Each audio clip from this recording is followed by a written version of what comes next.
Welcome to HortTube, where we talk all things gardening. My name is Jim Putnam, and this is a Variegated Pittosporum.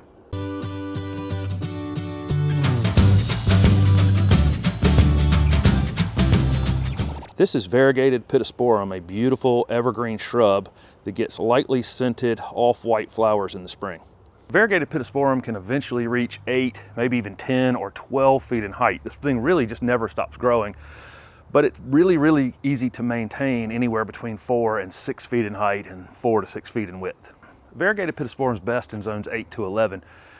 Most nurseries in zone 7B grow this plant, and we can definitely grow this plant in zone 7, but it needs to be a foundation plant, or it needs to be on the edge of a wooded area and nowhere where the north wind in the winter is going to blow across it, because about every 5 to 10 winters we get can really damage this plant if it's in open space and the wind blows across it. Variegated Pittosporum will be slow to grow when they're first planted, maybe even through about 3 years.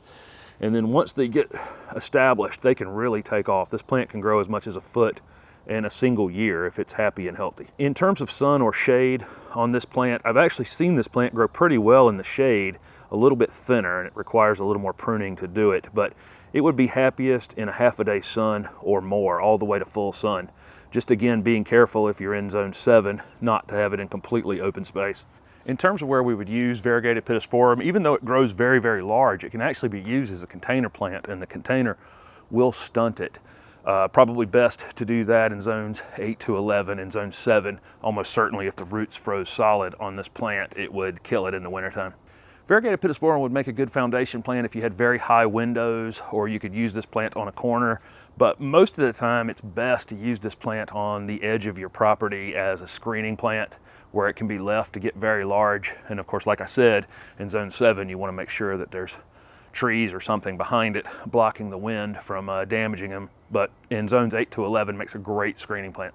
Variegated Pittosporum blooms in mid-spring. Sometimes we won't see them flower in zone 7 or even 8A if we have a tough winter. It seems to do enough damage to them that they have a hard time coming back out and flowering.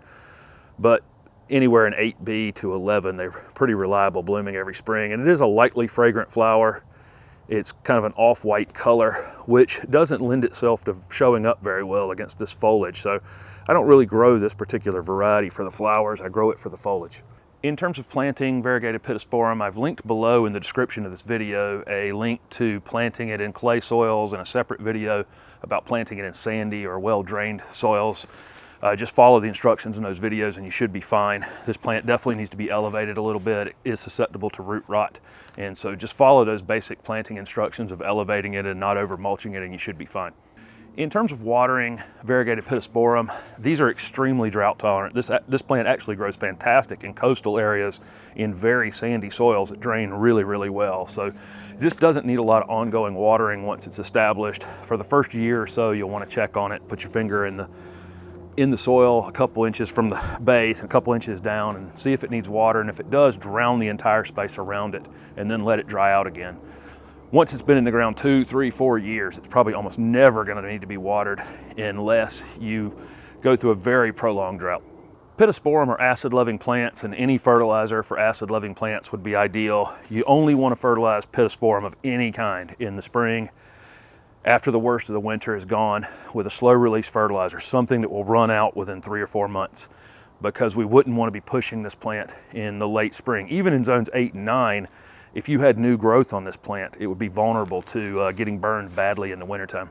If your Variegated Pittosporum wasn't damaged in the winter from the cold, it will flower in mid-spring, and so I'd wait till after that to do any pruning on it. This is a plant that can be cut all the way to the ground and come back once it's been in the ground for a few years. So you really don't have to worry about, how you're pruning it or what technique you're using. You're just off with its head on this plant when it needs to be. If it were me and I was trying to maintain the thing 5 or 6 feet in height, I would cut the thing down to 3 or 4 feet. And that way you can go a couple seasons, you can enjoy the flowers and the, kind of loose shape that it has and not keep it in a formal little ball. You will get the occasional crazy branch on this thing, and they can be cut whenever you'd want to. The only issue with pruning these is you wouldn't want to do it in the fall. If we encourage any new growth on these at all, like I've said, they are very vulnerable to being damaged in the winter if they have any new growth on them. Variegated Pittosporum and most Pittosporum are susceptible to several insects, that especially insects that like soft new growth like aphids and whiteflies and mealybugs.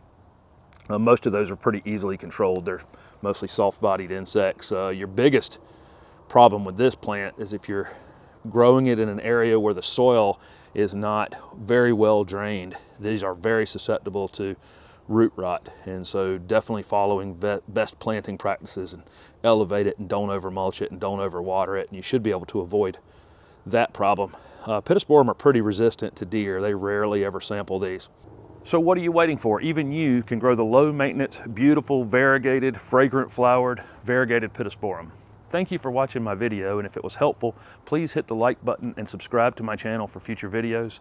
Also comment below with any questions you have about Pittosporum. Thanks again.